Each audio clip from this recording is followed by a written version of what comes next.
But little does she know, the Eden is being targeted by a supernatural force from space that is going to make everybody's grief and broken parts come to life around them.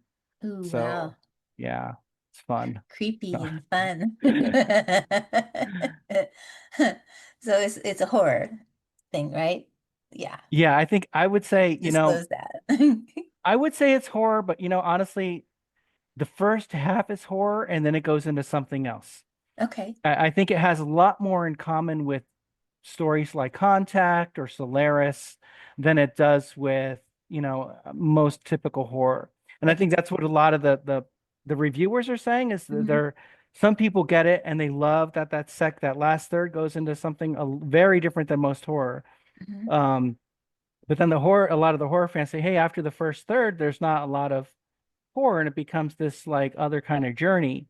And that's on purpose. That's on design. That's just the story that came out. And I knew that it was going to be kind of challenging for some way. So I think personally, I call it a space Gothic story Mhm.